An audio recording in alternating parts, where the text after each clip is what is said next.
And uh, are you ready? Yeah. All right. How about long you want to do this, fella? How long do you have? I don't Um, think a fuck. I mean, you didn't pay for it. Let's go. All right. okay. I'll jump right into it. And yeah, sorry you can't see me, but the fans don't want to see me on the camera. They just want to hear my Okay. questions. Oh, I see. I'm here in the very corner. That's all. Is it supposed Okay, to be like perfect. that? Yeah. Okay, man. Let's go. All right. This is Hannibal here from thehannibaltv.com, and I'm with WWE Hall of Famer, three-time NWA Tag Team Champion. He's the reigning NWA Tag Team Champion. He wrestles for New Japan. He's wrestled for pretty much every major promotion. Ricky Morton from the Rock and Roll Express. How are you doing today, sir? Hannibal, I'm doing great. We're Robert and I are 9-time World Tag Team Champions for NWA. We were a lot of times, when Jimmy Crockett, when NWA shut down years ago, went to WCW, Jimmy Crockett took it to Dallas, Texas. A lot of them wouldn't, I guess, recorded then. But as to us, we stick with the 9-time. So thank you very much, Hannibal. All Okay. right. Well, I'll keep that one for the future. I think one day I'll have to do an in-person interview with you where we'll go through your career piece Yeah, by cool, man. piece. But today I'm just going to be kind of all over the place. A lot of Well, understand me on my answering when I do answer it, buddy. I'm like a rubber ball. I bounce around like a son of a bitch. Okay.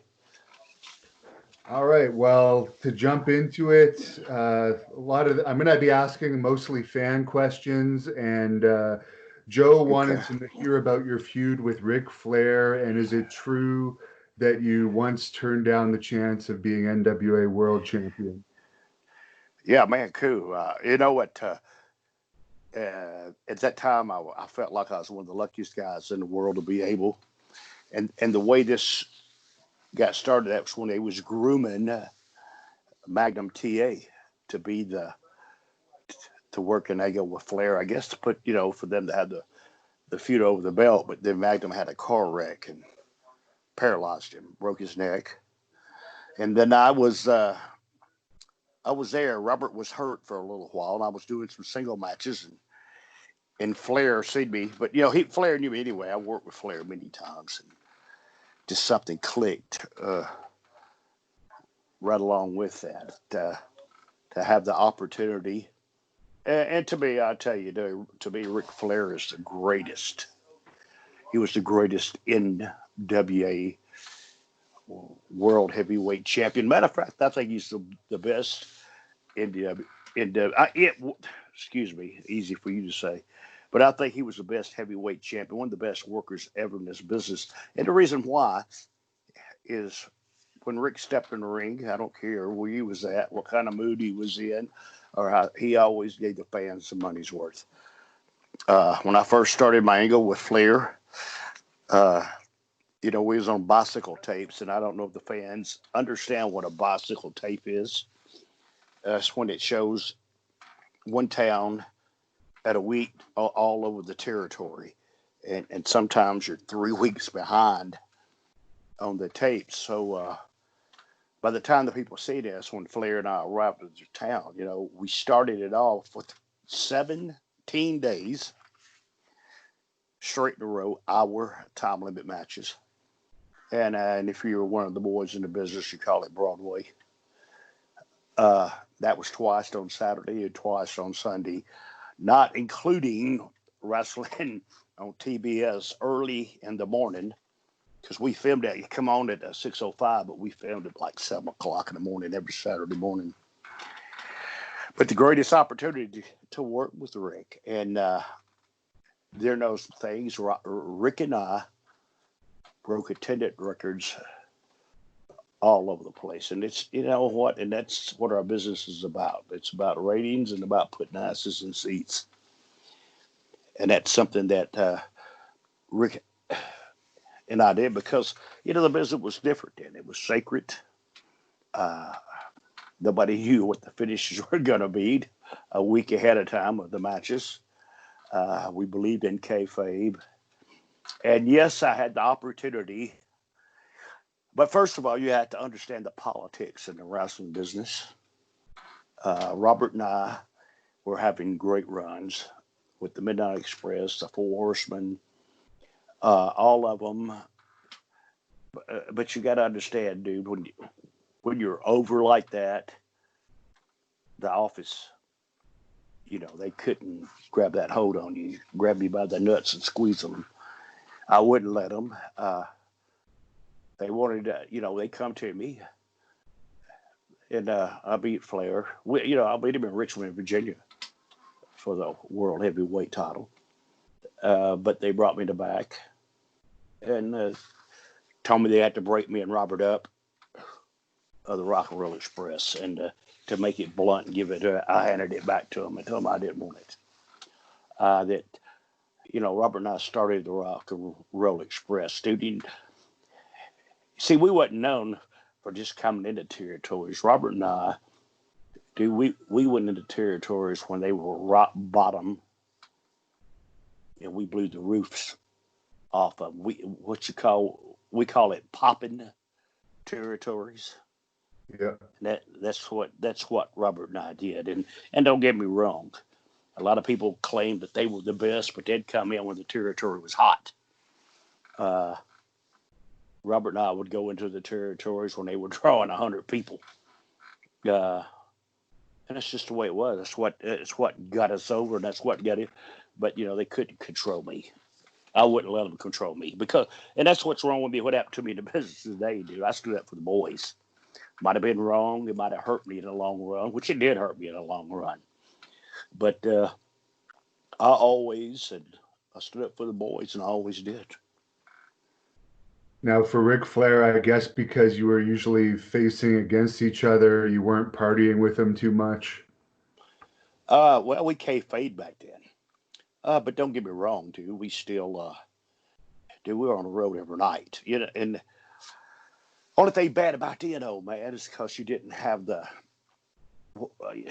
all the people in the office and everybody that was working for them. Hell, what not? We'd be in Miami. Next night, you'd be in Los Angeles. Next night, Portland, Oregon, then back to New York City. Nowadays they have people in the office that work a certain, where you're town by town by town. They go around. It was something new. We just started something new nationwide on TV. Dude, I had a lot of good times with Flair. I don't think I didn't. And man, You got to understand this, and I'm serious. They were showing, Robert and I did these videos out of Memphis, Tennessee. That we played second fiddle to the Fabulous Ones. Then, there was a promoters tag team. He didn't want us over them. So Robert and I went out on our own, and buddy, when we did, we pumped territories, and with these videos we did, like MTV's first time people seen this in the territories, and it's the first time they seen young baby faces. You got to understand, most of the territories are owned by baby faces, and they were 300 pounds, 6'7". We when we went into the territory, man, we were the young baby faces, and wow, we were rock stars. That's what I'm trying to say. I've been with Ric Flair and Hard Rock Cafe, New York City. Chuck Berry on the stage, sitting there. I said, Rick, we was with two chicks, and he paid $2,500 a chair for us to sit up front to watch Chuck Berry in the Hard Rock Cafe, but he bought them from the people that was sitting there. So as soon as he walked in, Chuck Berry recognized us and put us on stage with him. And then I turned around, and Dan Aykroyd was sitting right beside me too, watching Chuck. But that's how over we were off that TV, man. It's all around the world. Had some great times partying with Ric Flair, dude. And you mentioned Memphis. You had a little angle with Macho Man there where he pile drove you through a table. Any memories of working with Savage in those days? Oh God, I worked with Savage in other territories for Nick Gullis. They had their own little territory at Cape Girardeau, Missouri. Used to go up and work for him up in there. But see, out of Memphis, like I was saying, Robert and I, we played second fiddle. The Fabulous Ones was up there with them, and we're underneath. And the angle that we worked with Savage, it just happened. Uh, Robert and I were working him in Lanny and Memphis, and we got on the table. We was the first ones to ever break a table, and it was by accident. When Randy power drive me through the table broke. And if you notice, instead of me getting back up, going into the finish, I stayed on the floor settling it. And see, that's what got that over. If a lot of guys, we made our own angle happen by accident. And we went around the territory to get over you. But Randy was a great worker too. He was, his charisma too. I mean, he stand out, but Randy had a lot of balls on him too. He'd take chances, but it was great. I knew Randy for years. He worked for Nick Goulas too, and he was Lanny and him and his dad, Angelo Poffo. He did the prophet gimmick. But it just so happened when they broke the table and I sold it, it went right into its own angle. So and we did good business with that.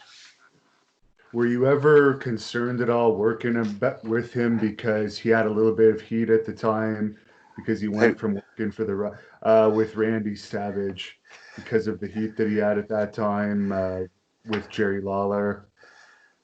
no, buddy, I didn't. You see, and one thing that I like for everybody to understand,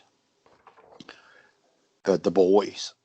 Now I told you earlier where I stood up for the boys. See, the boys were the boys. Uh, I didn't worry. I mean, I don't know. See, because even though he had heat with Lawler, he was working the territory, so they must have worked something out. Uh, but I like Randy. I mean, we were the boys. We depended. We didn't have these guaranteed checks you got every week on contracts.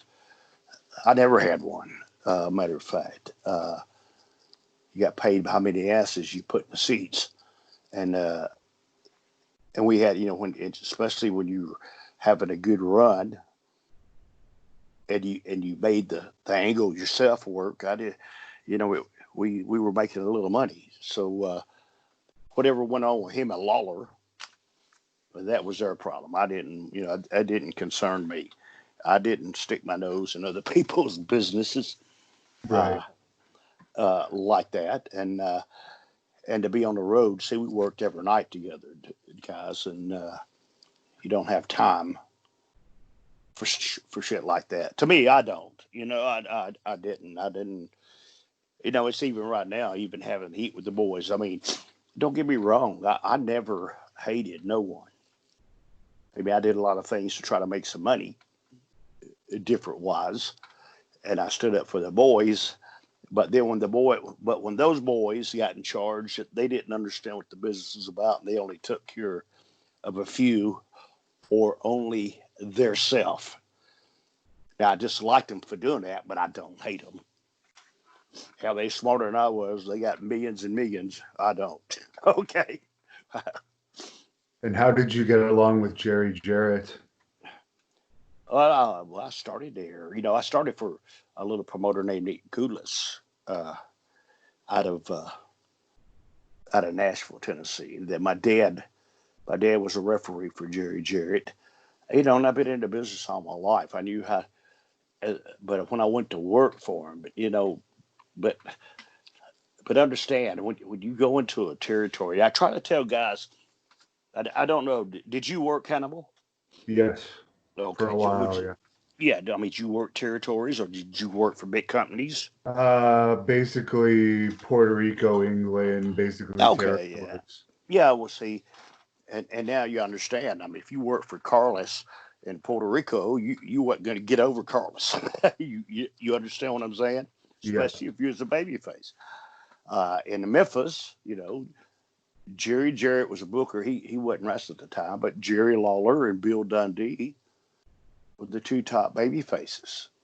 I seen a lot of people coming in and try to buck them, and they didn't last the territory too long. And this is and the reason I asked you that earlier, I'm bouncing, dude, That's is fine. because people, I wish the territories had come back. But see, the territories are not good for the boys. It's only good for the owner. Take for instance, and I tell you this right here. This so happened. And our business has been at the right place at the right time. But you asked me about Jerry Jarrett. I got along great with Jerry Jarrett. I just wasn't his boys. You understand me? He Yes. he invented the Fabulous Ones. They were the tag team. Jerry Lawler invented Robert and I, but we were second fiddle to the Fabulous Ones. You hear me? And the Yeah. reason why, because they were going to go opposition, and maybe later on this interview we get into that. But we weren't going to get over the Fabulous Ones, no matter what. But to tell you about territories, Bill Watts run Mid South, and he was the top babyface, and he didn't like small workers because he was a big guy. You was a small heel, you didn't work there. I mean, you didn't. You had to be big. And for instance, when we went in to Louisiana, I think Abdullah the Butcher, if I recall, he was the top babyface.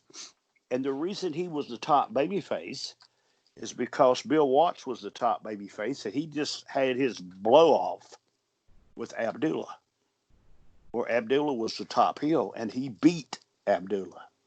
So their angle's over. Now they got to get a new heel to come in. So the new heel comes in and he beats everybody in the territory. Then he shoots an angle with Abdullah because Abdullah's the top babyface. And then that heel beats Abdullah. Then Bill Watts wrestles the top heel. You see what I'm saying? Yeah. That's the way territories worked. If you were a good heel, you'd go into the territory and you'd have a good run, make money with the top babyface that owned the territory, or the booker that pushed himself as the top babyface. And you know what I'm talking about when you see stuff like that right there. But as getting along with Jerry, man, Memphis territory was the greatest place in the world to learn the business. You had some of the greatest workers in the business that come through there, and that really started there. At that time, you worked every night. You had shows, spot shows and house shows. Especially Memphis. Memphis is every Monday night. Louisville, Kentucky every Tuesday. Evansville, Indiana was either territory. Then your spot shows, uh, live TV. Nashville, Jonesboro every Saturday night.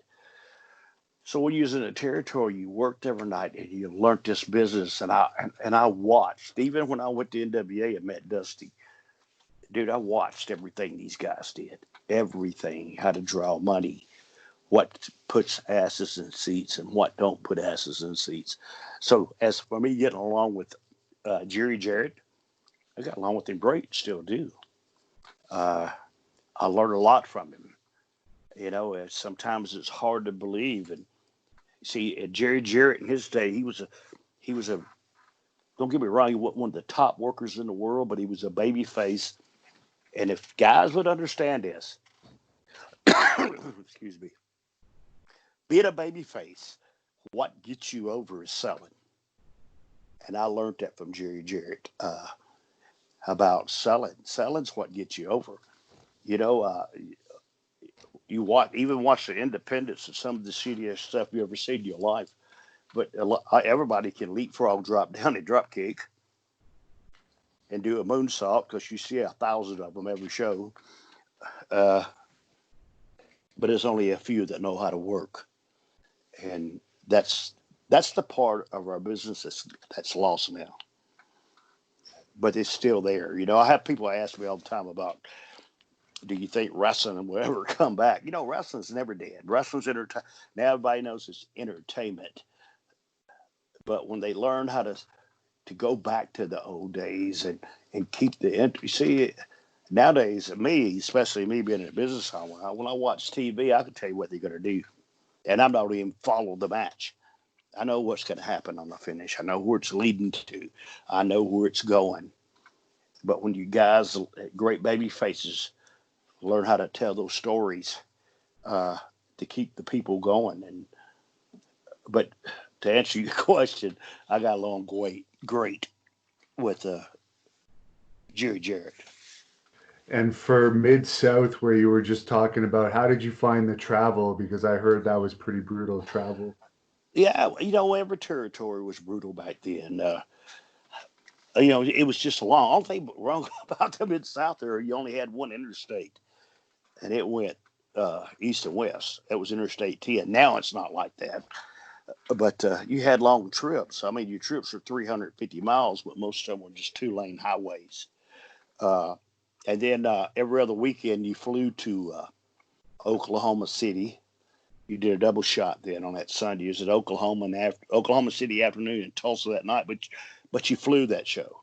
Uh, but the other ones, yeah, I mean, it wasn't the part about them being really, really long. It was the part that was no interstates and two-lane highways, going through your big towns like Alexander Shreveport, Monroe, Louisiana. There was no interstates going to them.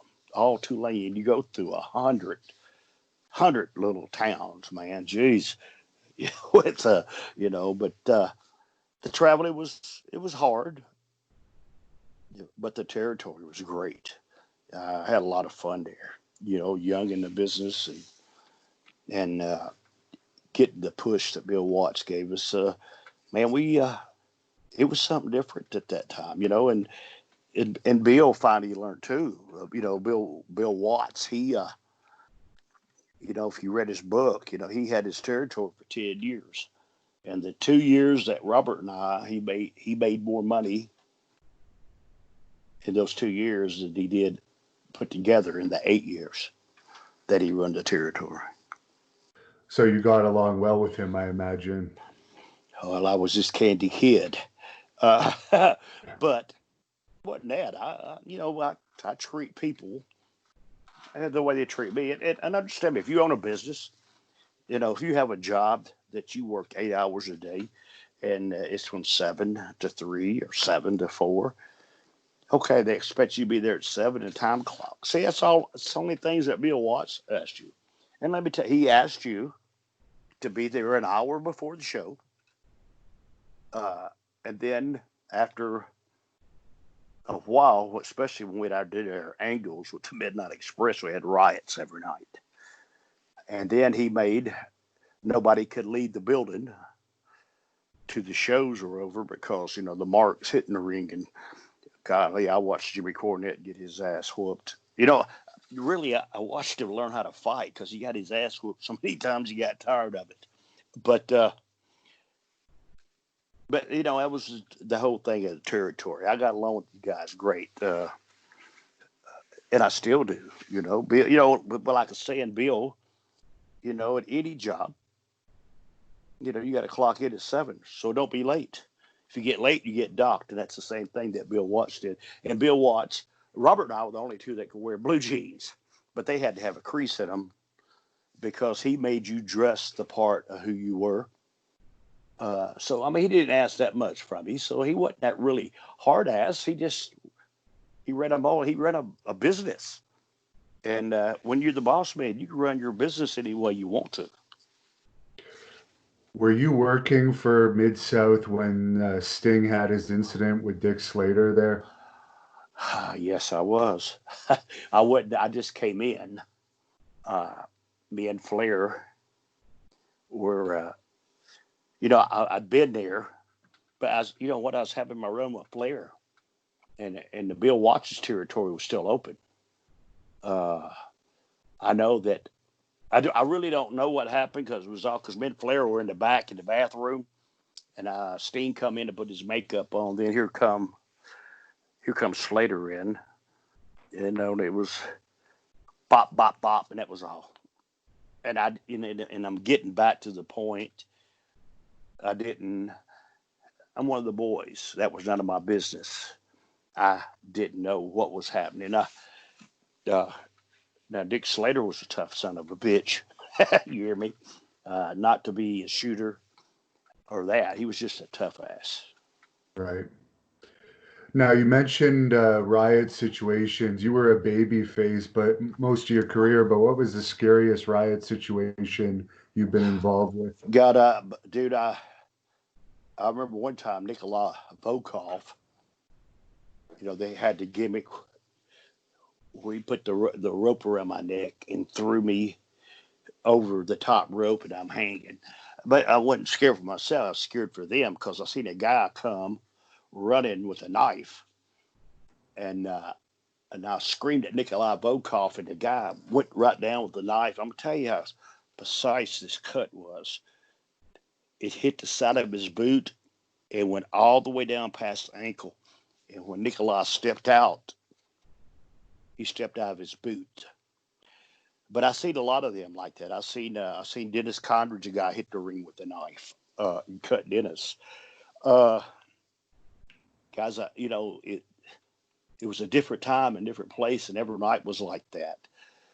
Not only fearing for ourselves, but the crowd, because man, people would throw. You work Puerto Rico.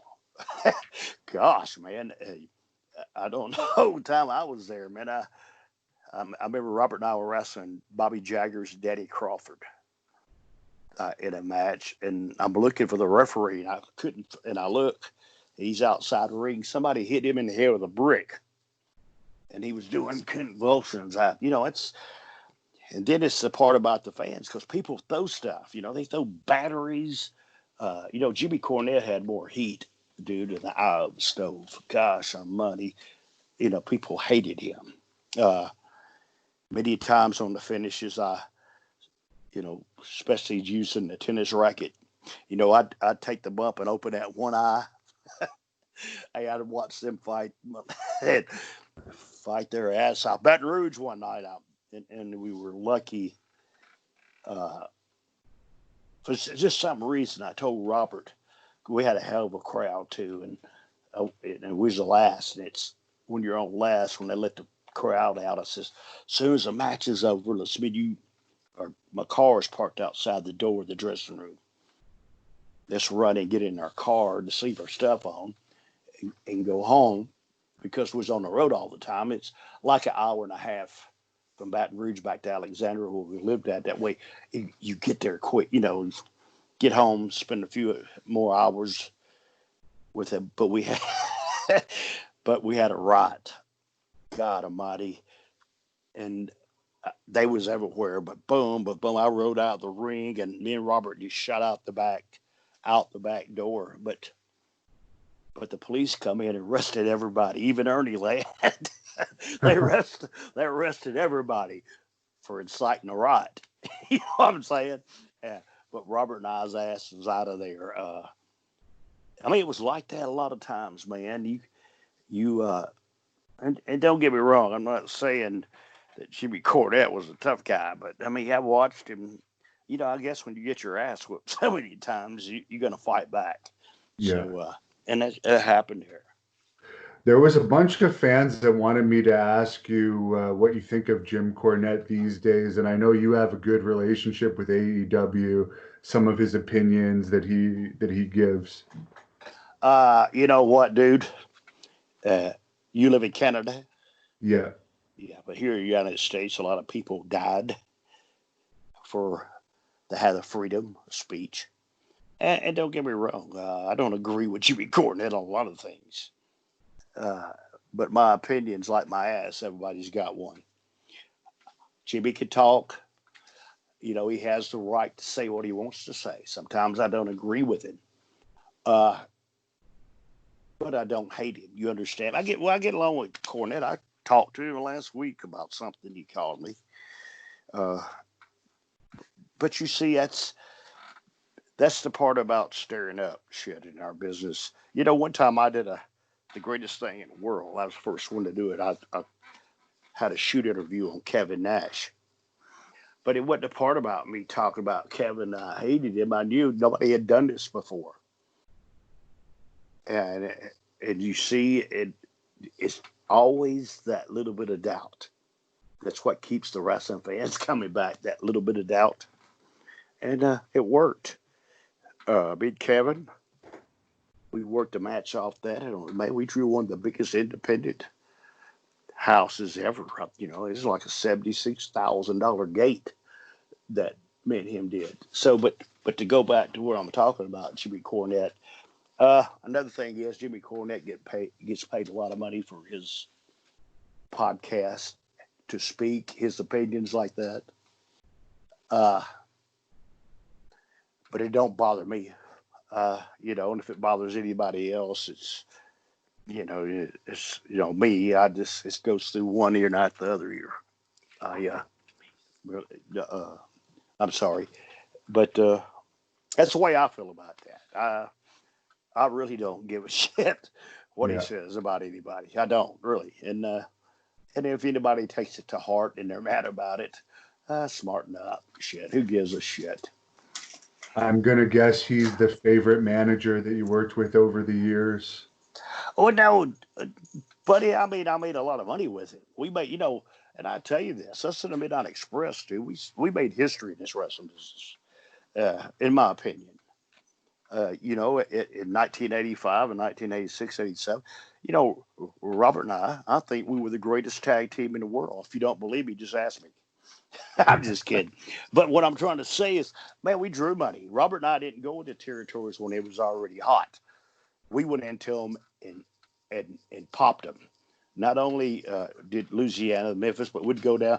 Eddie Graham, he ran Florida at the time. Robert and I would go in there. God, man, he'd sell out houses. Uh, Out to Kansas City, sell out houses. We wouldn't work the territory, but we'd go in there. We were just over. Uh, and to get back, hell, what was the question you asked me? I told you I'm like a If damn uh, ball bouncing around. if Jim Cornette was your favorite Oh heel, yeah, now to get back to, I made a lot of money with him, and we made history together. Then the Midnight Express versus the Rock and Roll Express, the Expresses versus the Expresses. But God, there's a lot of great managers. Sir Oliver Humperdinck, God, I love it. He was great. Paul Jones, Skandar Akbar. Uh, we made a lot of money with all these guys with different teams. I remember in the early days, Don Carson. Do you remember Don Carson? He was he was a great worker, and he became a manager later on in his years. But Jimmy, uh, with his mouth, he had more heat than any manager I ever seen. God, man, you to explain it to you, I can't. To explain to you the way things worked back then, you had to be a part of it. You had to understand it because everything we did meant something. Dennis Condrey and Bobby Eaton. Bobby Eaton, and Dennis was the leader of the pack. He had the more experience, and Bobby was. These guys were such great workers, and they knew how to get heat, and they knew how to keep it. As me working on the independent shows, yeah, but I'm 64 years old, and I still work all the time. and But to go on and try to explain to some of these guys, you have your independent show and they have a great match, and the heel will fuck the baby face, but then the heel will get right on the microphone and kill himself off. And I'm trying to tell them, I said, don't do that. And they look at me like I got a turd on my head. That's the whole point of being a heel. You got to cheat. You're the baby face outsmarts you. The heel, you got to cheat to get him down. And at the end of the match, the heel's got to screw you to win the match. But then when you stay out there and you get on the microphone, you kill yourself off. A lot of guys don't understand that kind of stuff. In our business is a knowledge of a knowing when to go, when to get out of there, and understanding our business. I was at a part of time in the business and with Jimmy Cornette, you're talking about him. Before I knew Jimmy before he got in the wrestling business. He started in Memphis. And the same thing, I remember when he was a picture guy. He took pictures around the ring.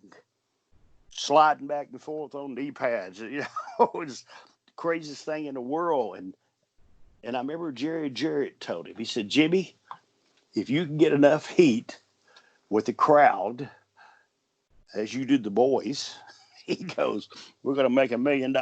And boy, did he ever. He knew how to talk. He knew how to pinch that nerve.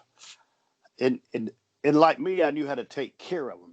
You know, when you're wrestling and you go back and watch our matches, unless it was a blow off but you know, I never even got close to Jimmy Cornette because as me being the baby face, if I touch him, it takes the heat off of him. And Right. you see, guys don't understand shit like that. You know, they always want, you know, they get that pop. I got to get my shit in. Let me get my shit in, and we just, and none of it means nothing. Uh, you know, and the bigger companies I watch today, dude, this is what I do. This is who I am. And then if you're interested, Hannibal, if you get a chance, I at the School of Morton. It's on Facebook. I have a YouTube show that comes on every Sunday at 5:05 on YouTube.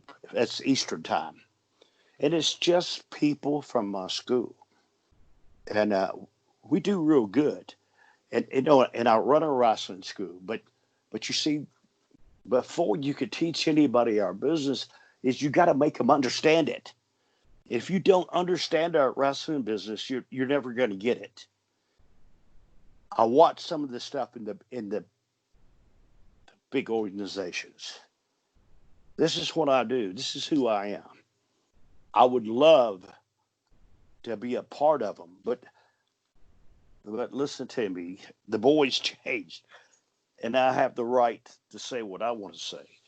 Is I believe that the other guys they don't want me there because, but you see, I don't want their job. If I get hard by a company, I want Ricky Morton's job. You see what I'm saying? Yeah. I want my job because I know this business. You know, when I do these shows on the independents and we're coming back in 2 weeks and I know how to do the finish, you know, with boom. It's even like, you know, Ricky Morton, you've been 9-time world tag team champions. Yes, but I didn't want to be a champion.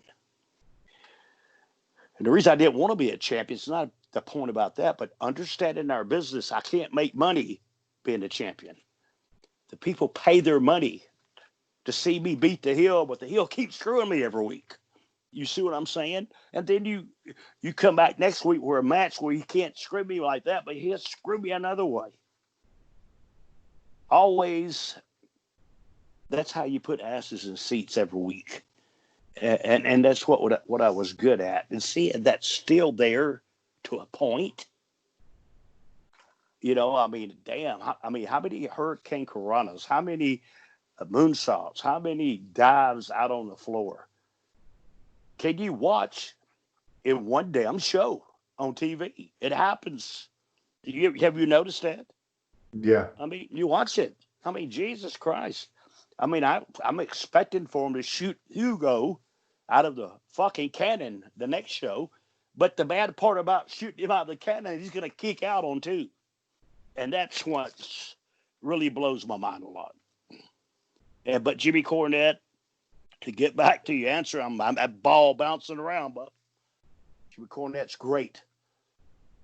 I like him. He was a good manager, but there's a lot more because in our days, everybody could work. Now, Dusty Rhodes, you've said some stuff against him over the years. I don't know how much of that was shoot or just trying to get some heat, but what is your overall opinion of working with But, Dusty Rhodes these days? well, don't get me wrong. I even told Cody this. You know, it wasn't gravy train with Dusty. You know, me and him had a lot of fuck you matches. You hear me? But that was a part of the business. But God, he was a genius. I learned so much from Dusty. You know, and you see about understanding. And I was telling you this, understanding the business. And don't get me wrong, but when you know, in our thing is a Rock and Roll Express, most of the angles were done with me. Uh, it's because Dusty would call me down to the office on. We did TV on Tuesdays. I'd go down to the office on Mondays by myself, And you see, this is what's wrong, and this is what Dusty did. Dusty would set me down and explain the angle. So don't get me wrong. A lot of guys, when the booker come in, he pushed himself. A lot of times he pushed himself because he knew what kind of ideas he wanted in his mind. But if you look around, how many of the baby faces can do what he really wants and to feel what he really feels? Well, Dusty told me I had that gift. Okay. Uh, I, he told me I had that gift, and I'd sit down and I would understand when I could make that guy on the front row feel what I'm feeling. Dude, that's when you got him. Dusty seen that in me. I don't, Terry Reynolds with Dustin's daughter, uh, by Terry Reynolds. She come to me one time and she told me, she says, I was talking to my grandpa one time and I asked him that even though that you were the best baby face in the world, she's talking about Dusty, right? Her grandpa. But she asked him and who the one of the best workers in the business was, and she told me, she said, so my grandpa told me that Ricky Morton was the best ever in the business. And, and that's a great compliment. But see, had a lot of things, buddy, you're on the road every time and and you're in this business and some things you don't like, because, I had my opinions too. Uh, Sometimes a little bit of jealousy will get you in this business. Even I have felt that. Uh, Everybody does. But as get along with Dusty, at the end of the day, I hugged his neck and kissed him and told him I loved him. Do you understand what I'm coming from there? Yeah. But yeah, but no, we had our fuck you times. You see what I'm saying? But it wasn't nothing like this. Yeah, don't get me wrong. He fired my, here goes. How's this go? Well, he fired my ass and he fired Robert Gibson and he fired Michael Hayes and Dr. Death too. You see what I'm saying? Uh, but I, overall, Dusty's the greatest mind ever in this business. And I soaked every bit of it up like a sponge. I just hadn't had my chance yet. And when my chance does come, watch out, buddy. All hell's going to break loose. And how did you like working with Tully Blanchard? I love Tully Blanchard. I worked for him when I was a kid earlier in my days. Uh, my dad, well, I told you he's in a business, and I'm so he could see, it's like he could see the future. He told me, he said, tag team wrestling's where it's going to be at.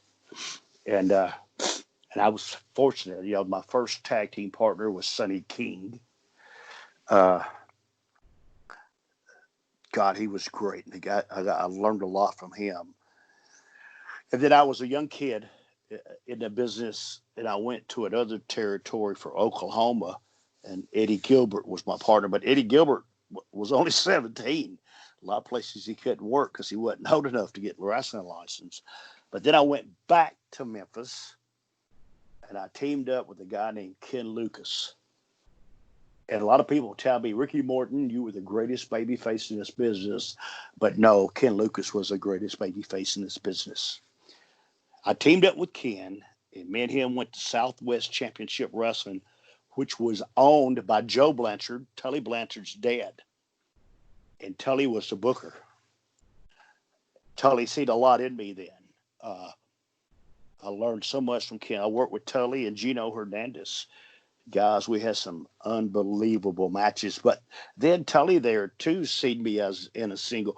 He brought, and you're talking about managers. The best one that I left out was Bobby Heenan. Gosh, how did I leave him out a while ago? But Nick Bockwinkel came in, and Bobby Heenan see me wrestle Ken Lucas in a match. So he set it up with Tully because he kept wrestling the same Scott Casey or somebody like that here, and they gave me a little push as a young kid. Tully did to work with Nick. But understand, I mean, we were in a territory where Tully was the booker, his Ed owned it, me and Ken Lucas, and the territory did great. Don't get me wrong, we didn't. I mean, we like the business is nowadays, but man, we did great business. So as a Tully, I as business wise, and as friendships, I see him every now and then. I know his daughter real good, Tessa. I don't know why somebody hadn't signed her for a couple of $1 million a year. She's unbelievable. But she learned from her dad. Tully had a great. He's got a great mind for the business. I don't know if you know this or not. Tully he played football at West Texas State. It's where a lot of the boys played from. I don't know if you know this or not, but Tully was quarterback there in college. He was a true athlete, man. I'm not bullshitting you. I tell you the best thing, if you ever see Tully again, you ought to pass football with him. Because, man, he'll throw a football and knock your ass down with it. I ain't never seen somebody throw a football so hard in my life. But knowing Tully, did a lot of business with Tully, made a lot of money with Tully. He was a big part of the Four Horsemen. And his interviews, gosh, great.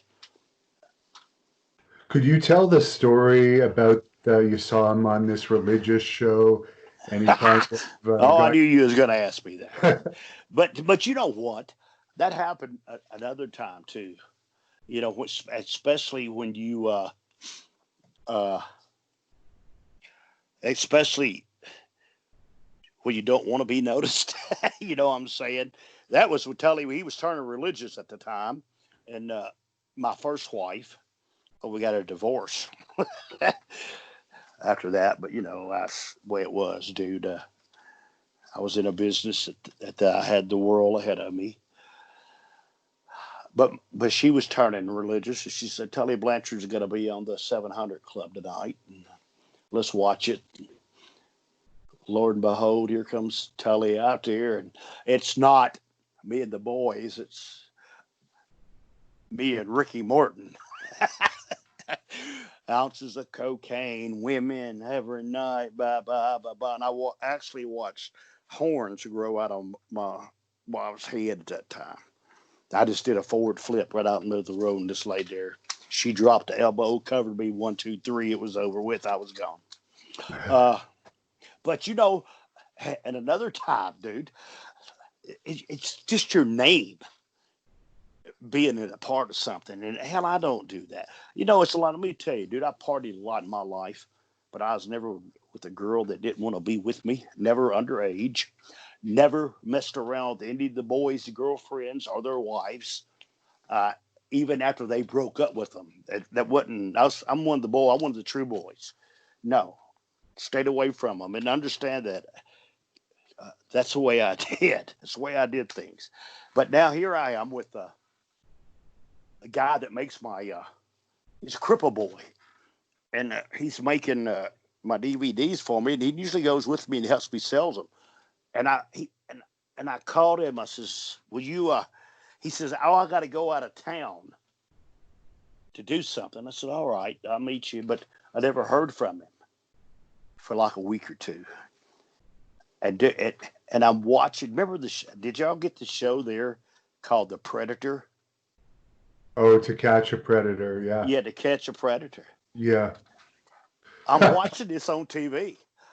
And the reason that got me to watch it is because they got a guy called the Wrestling Dude.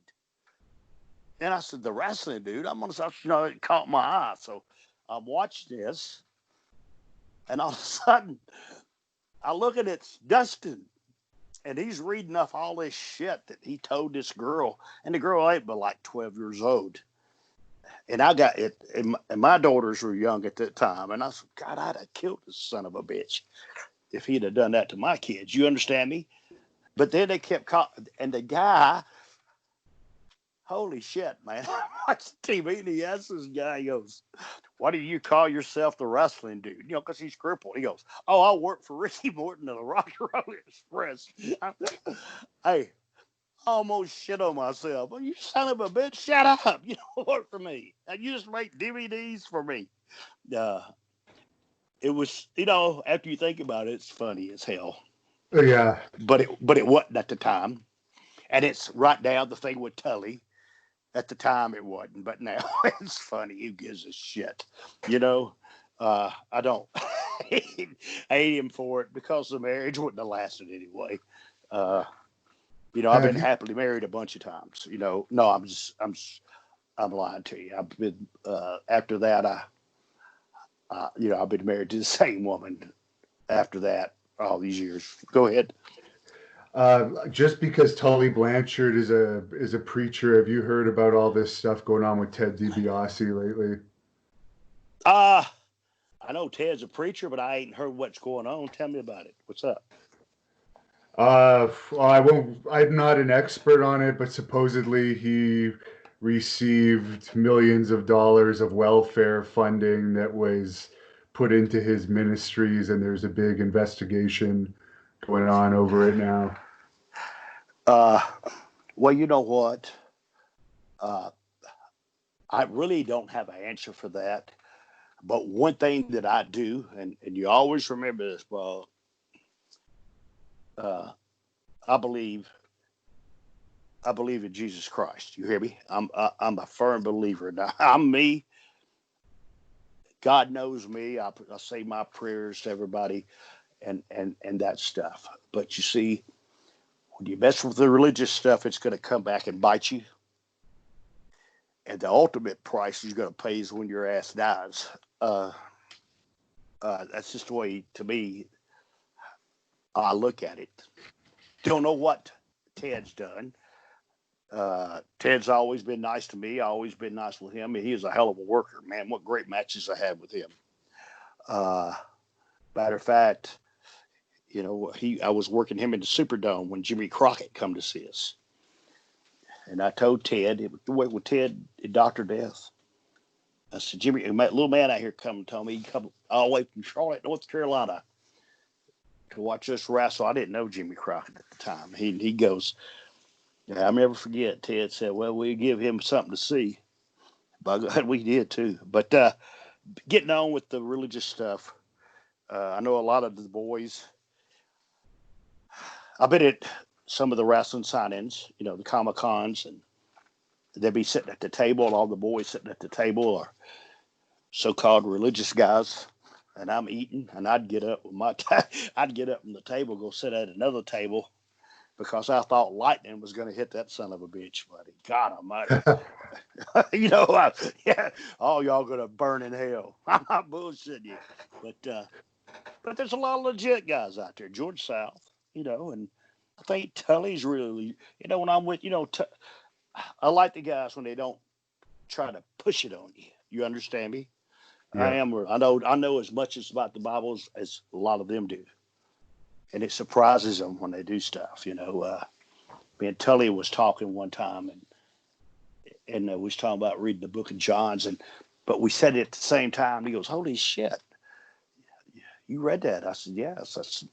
To me, it's the most chapter in the Bible. But but George South, and then the guys that come on to you that try to push it on to you. No, get away from me, man. I don't want to listen to you. You, that's not my thing. But go ahead, man. Yeah, I got carried away there for a second.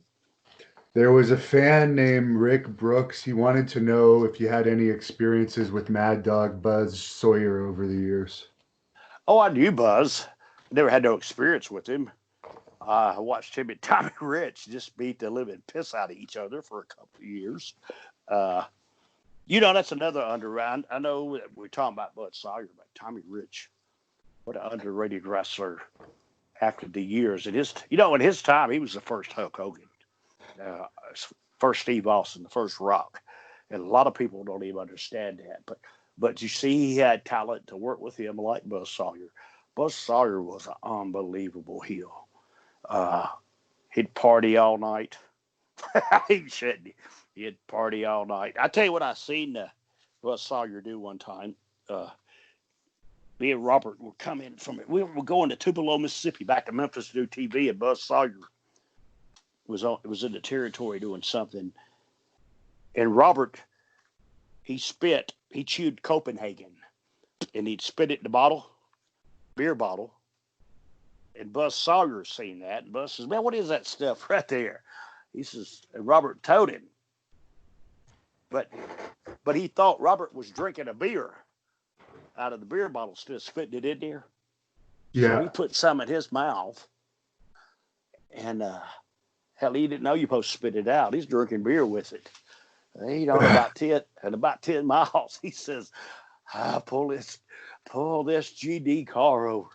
But I pulled it over. It's pouring down raining. I pulled over. He jumped out and he threw up like a son of a gun. And where it was raining, there was water about a foot deep, and he laid off in that water. And I told him, I said, "Buzz, get up out of that water." He says, "Hell no, it feels good." He was the sickest son of a bitch I've ever seen in my life. Man, that next day at TV, he told me, he says, I turned purple. Yeah, are you a chewer? No, but Okay. I've been around a lot of chewers. Oh yeah, that should. Copenhagen's the main event too, Bob. And he stuck that in his mouth. Holy shit, his whole world turned upside down. But no, Buzz. At that time when Buzz was in Atlanta and stuff, I was working, the Texas territories, the Kansas City territories, Oklahoma territories. Before Bill Watts, that's when Leroy McGurk had it. So, but I knew Buzz, knew his brother too. How did you get along with Ole Anderson in Atlanta? Ole Anderson. Ole Anderson was another guy that didn't like small guys. We worked with the Midnight Express, and we shot that angle with the Four Horsemen. And to tell you the truth, now, everybody's going on vacation. Jimmy Crockett's paying for the boys to go where they want to. But we got to work that week. And they called it the Rock and Roll Super Summer Sizzling Tour. And it was the angle off of where they run my face. And we were wrestling Ole and Arn. Yeah. Okay. Now, we're at spot shows for the first week, but the spot shows that only do 300 people. Man, we're going out on football fields doing. And I'm serious. I'm not just trying to pat myself on the back, but man, we're doing 20,000 people on football fields. And he'd tell me, he'd go, "God, I don't know how this angle here is growing. I don't understand it. I don't know." Boom. So finally, we get to the serious stuff. Hampton, Virginia. The big Coliseum that, the bicycle tape just showed, boom. And we're wrestling Ole and Arn. And they're in the ring, naturally me and Robert hit the ring, boom, you know what I'm saying? But I got Ole in the corner. And I guess he thinks, since I'm a young kid, this is my first rodeo. I done hit him 750 times. You see what I'm saying? And he's just rocking on the top rope. So finally, I just stopped and I looked at him right in the eyes. I turned around, I walked back to the middle of the ring, and I just took a big old bump. Bam, by myself. He looked at me and said, "What the hell are you doing?" I said, "Fuck. I mean, you won't go down. I thought I would." Hey, bro. He told me, he says, "I don't know whether to whoop your ass or shake your hand." He said, "You got more balls than a Brahma bull." I told him, but he knew. But what he's trying to do is blow me up. You know what I'm saying? To make me look, bro, I won my first rodeo. Man, I worked with the best of them. But after that, this son of a bitch loved me. I mean, bro, he'd take slams off the top rope. He'd take bumps for me. You understand what I'm saying? And he wouldn't for nobody else. But you had to know Ole. Ole hated everything. I don't think he even liked ice cream. You understand me? This son of a bitch, always bitching about something. But God, I learned a lot from Ole, though. Don't get me wrong. It took me a while to get to know him and for him to know me. But I mean, he was a true professor in our business. I can tell you that. And Tommy Rich was really over in that territory. I've heard that Tommy Rich and you guys had the most groupies. Is that true? Had the most what? Groupies, like in wrestling. I always hear Tommy Groupies. Rich. I don't know about that. You know what, Bud? Uh, we were rock stars. You understand me? Tommy Rich was in Atlanta. I wasn't in Atlanta at the time Tommy was there. Tommy, he started in Memphis too. And the reason he went to Atlanta, he got pissed off at Jerry Jarrett. Jerry Jarrett wouldn't give him the top push. You see what I'm saying? Yeah. It was owned by them, and it was his way. So, he went to Atlanta, and Jim Barnett, my boy, he seen something in Tommy Rich. But with Tommy Rich, that's what guys got to say. Nowadays, the young wrestlers, they have their heroes in the wrestling business, and I'm going to tell you this: Tommy Rich was my hero. I'm older than Tommy, but Tommy was. He was one of my heroes in the wrestling business because he did it the hard way. I like Tommy. You talking about a bit around the block, and I told you this earlier. I've been with a lot of women, but none of them that didn't want to be with me. Uh, didn't they wanted to? I never, and they was all, but none of them, none of them were underage, and I never messed with none of the boys' girlfriends or their wives, even after they broke up or split up. I had nothing to do with them because I was one of the boys. If you're talking about getting a lot of pussy, yeah, I got a lot of pussy, bro. Okay, just to put it to you blunt, had a lot of good times. Hell, dude, at that time I didn't go to bed for 20 fucking years. So does that tell you anything? Uh, Yeah. did a lot of partying, fella. Will wrestling ever be that way again with that many girls? Because I don't think No, it's no, like no, no, no, no, no. Our world has changed. Uh, uh, now I'm scared to say hi to a lady. I live in a small town. Once you know everybody, but hell, you don't even know nowadays what's really going on in the world. I was in New York, for this coronavirus, and I'm not bullshitting you, man. I uh, I was walking to a building, and a lady was behind me, so I just opened the door up for her, let her go in front of me. Boy, she pointed that finger in my face and says, "I'm not gonna tip you." I went, where the hell did that come from? But a lot of stuff like that, man. I just, now our world has changed. About that. No, no, it'll never come back to that again, bro. I'm telling you, you just go back and watch some of our old matches and watch me coming to the ring. I posted one not long ago, me coming to the ring, wrestling Flair. They literally tore my clothes off before I got to the ring. Uh, it took not only the security, it took the security and the police to get my ass into the ring. Uh, because of that, I was known as a rock star, and it was fucking cool as hell. now there was a rare match of you in the AWA with Robert against the British Bulldogs. How did that whole thing come about? Oh, that wasn't in AWA, but No. that was for Baba, Oh, Japan. okay. Yes, that was Baba for Japan. I don't know who posted that. That was in. Let me tell you about this match now. Baba come over to do a taping in the States, and they did it in Kansas City. And what you don't know that we did it in that old memorial building in Kansas City, us against the British Bulldogs, in this 30-minute match. Well, what you got to understand, dude, it was 3 feet of snow on the ground.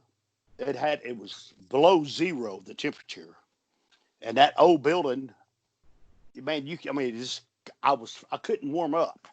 I couldn't give the match that I wanted to, uh, because until they played our music and I come out that curtain, dude, I had an overcoat on, hat, gloves. I was free. I'm a Southern boy. My ass was freezing to death. And but that was for because we was the babyface tag team and they were the babyface tag team. They didn't want to beat each other, so was just going to do a 30-minute Broadway. But that was for Baba's Old Japan Wrestling.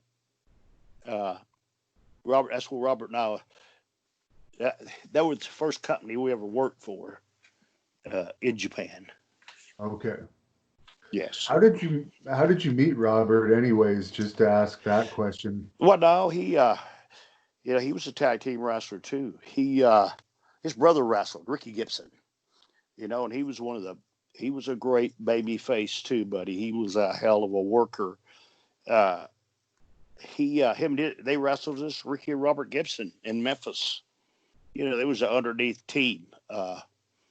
I knew Robert for a long time. I knew Robert before. Yeah, I wrestled Robert several times. Before we became the Rock and Roll Express. In territories, he wrestled for in Pensacola, little territories, Memphis for Nick Goulas out of Nashville. I knew him that way. So you From the just business. gravitated towards each other?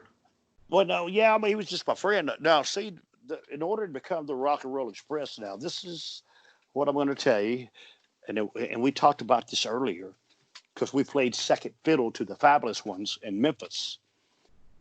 I was wrestling in San Antonio. Me and Ken Lucas were partners, and Jerry Lawler came into the territory that night to wrestle Tully, I think. But when he was there, he got me and took me into a room and told me, he says, "Listen, me and Jerry Jarrett are not getting along right now, and I'm going to go opposition of him." Do you know what I mean by opposition? Yeah. Okay, he was going to Start open up his own something. territory. He says, "They got the Fabulous Ones. I want to bring you and Robert Gibson and think of some gimmick to put y'all together to go against Jerry Jarrett." Well, going back to Memphis was going home for me. You understand me? My run was about up with Ken Lucas.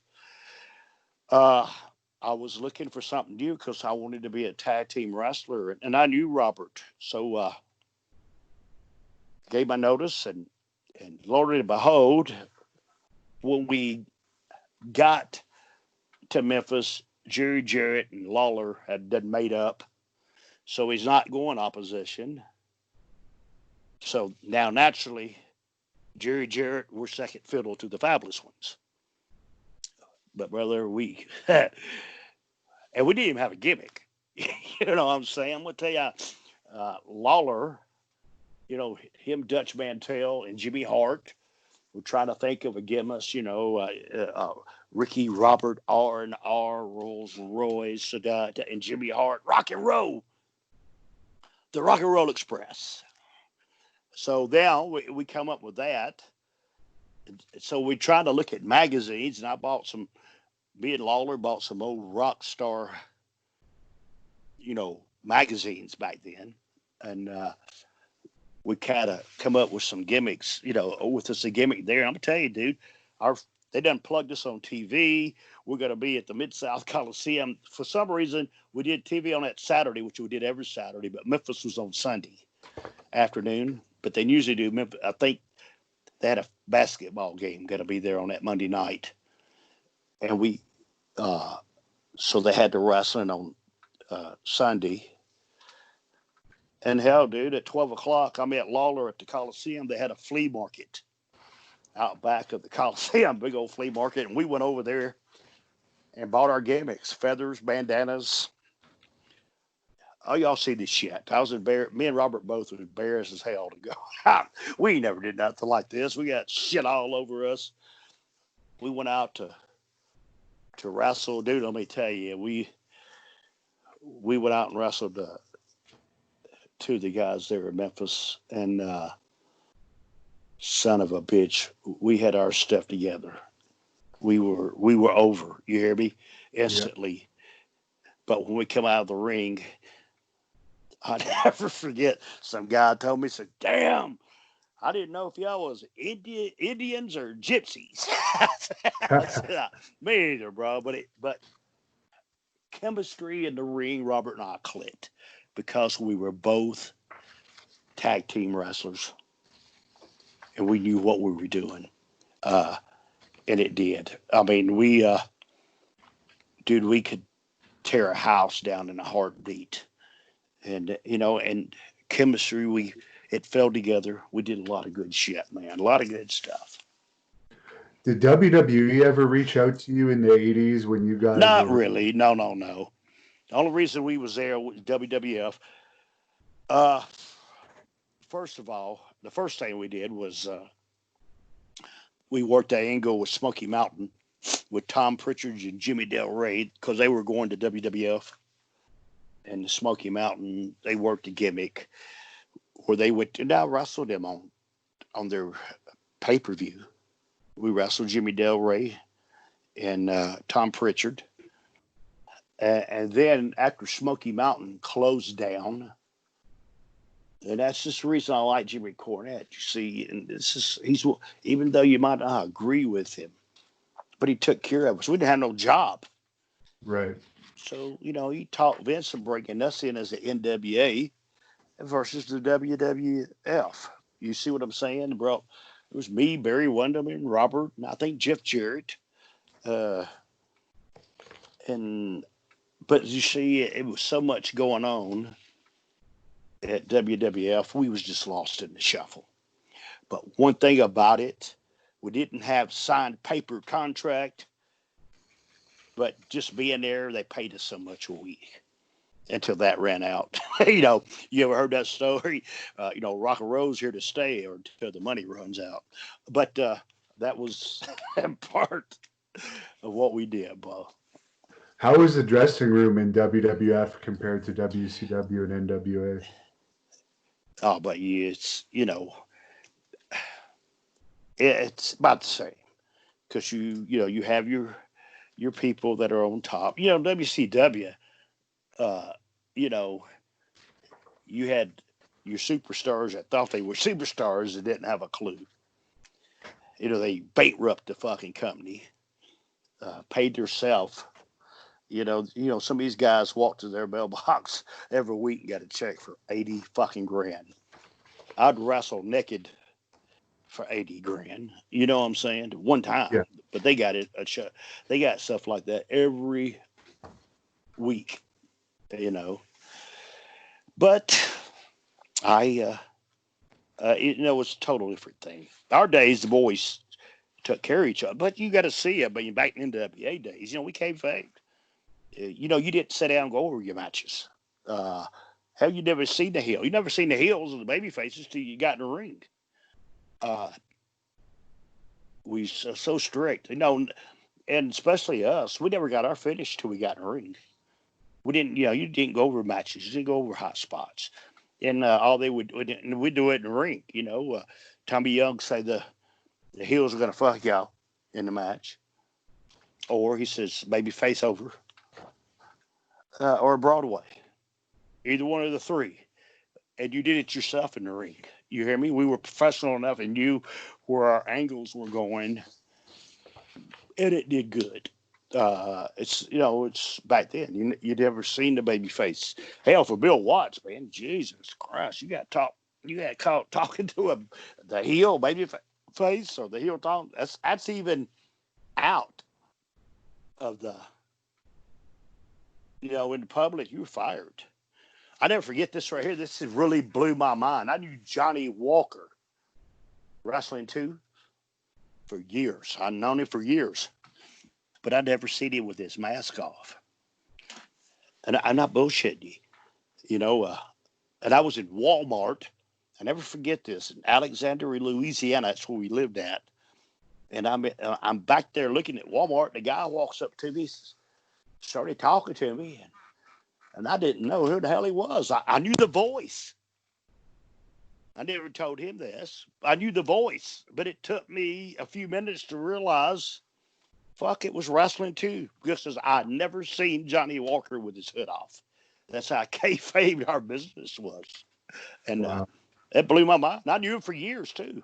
He had two masks. I mean, uh, he put his mask on, and then even when he took a shower, he took his other mask. He took one mask off, had one on up under it, a little thin one. Uh, so I didn't know who in the hell he was. I mean, that's how kayfabe our business was, and the difference between the locker rooms, because baby faces never seen each other, uh, and the heels never seen each other when our business was really the business. And how was working with the Road Warriors? Animal and Joe, same thing, dude. This is in Louisiana, our territory. Like, man, we done popped this territory, buddy. We got her going. Hawk and Animal, Joe and Mike. Never met these guys. We're at the Superdome, and first time I ever worked with them. You heard about them beating people up. You heard about them hurting people. But you got to understand this. Louisiana was our territory. Okay?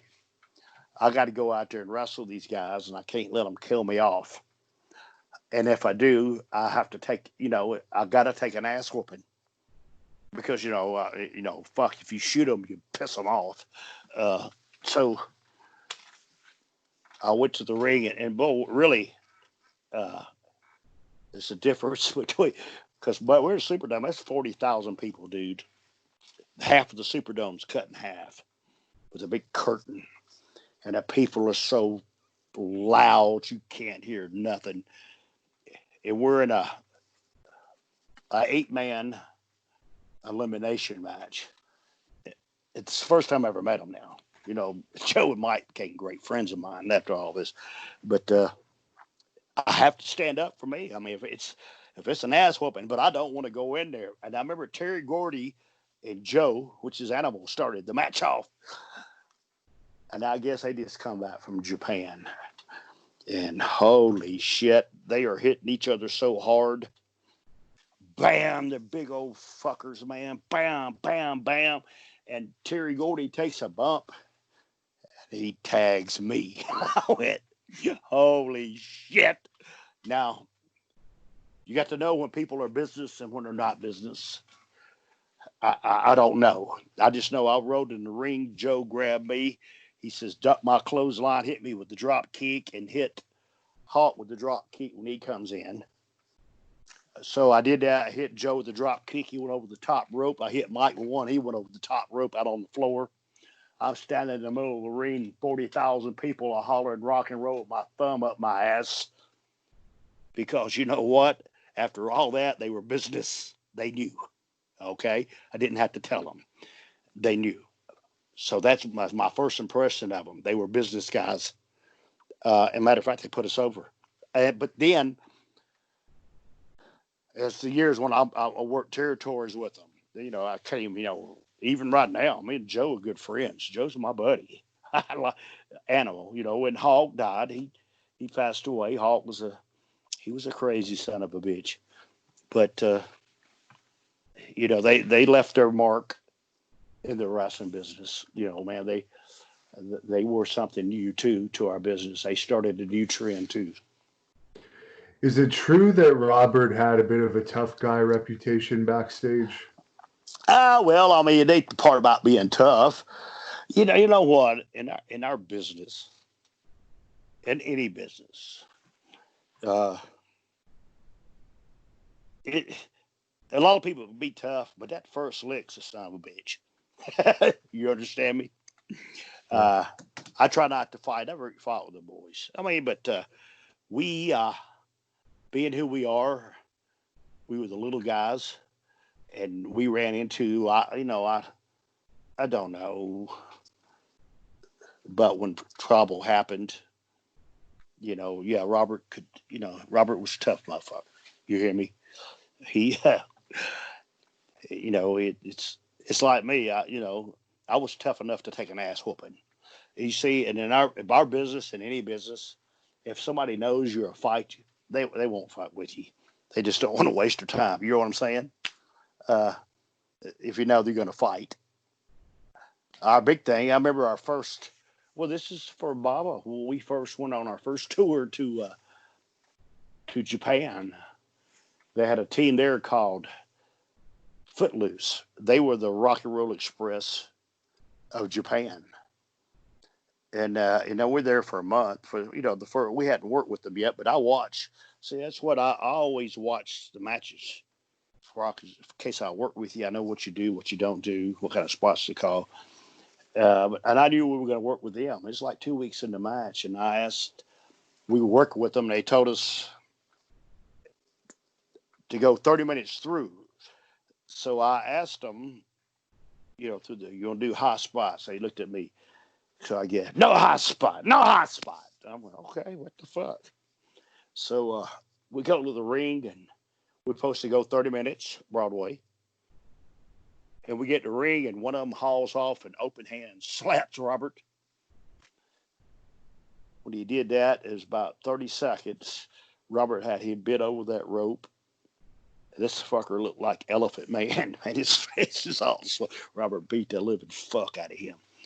And then he jumped out of the ring, and both of them went back to the heel dressing room.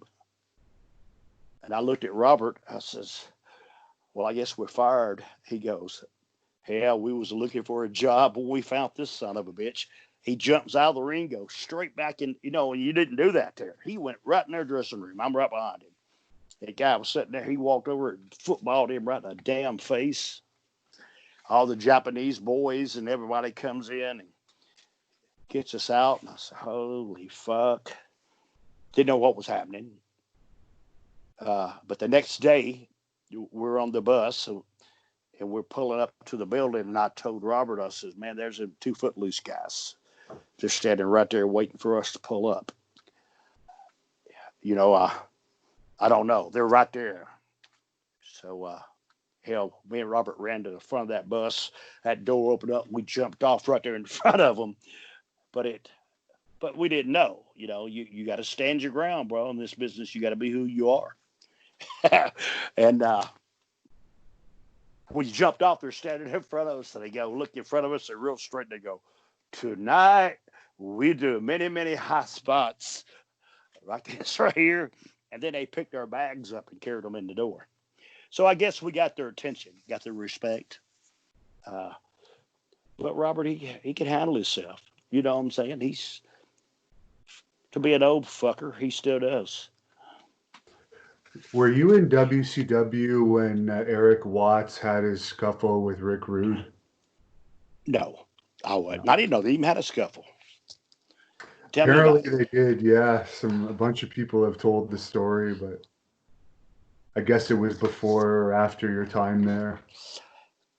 I don't know. I didn't. I know Rick Rude. I don't know what Eric's doing fucking with Rick Rude. But I don't know. I don't know the situation. What happened? Uh, How did what's that? I was going to just say, how did you like when they turned you heel in WCW? Well, it wasn't a part. I didn't have a job. Okay. Robert knee was out. I didn't.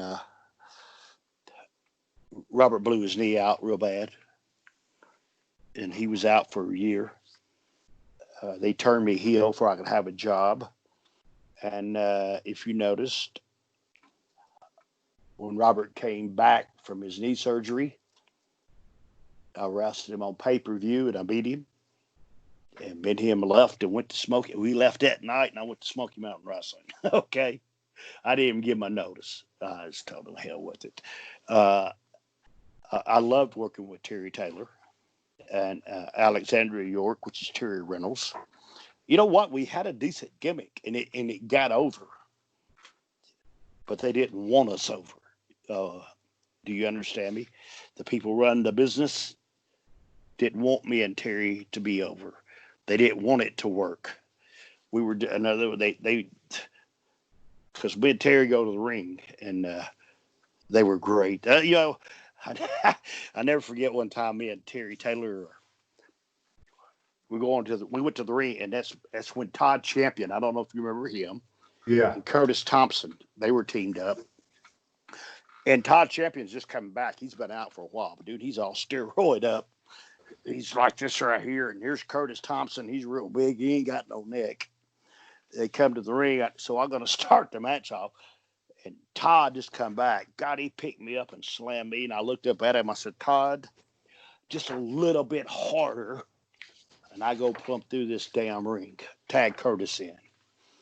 He tagged Curtis, and I did a spot with Curtis, and he hit me so damn hard that Terry Taylor come in and he picked me up, and Terry goes, "Are you all right?"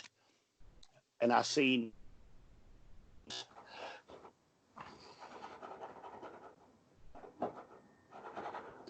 Oh,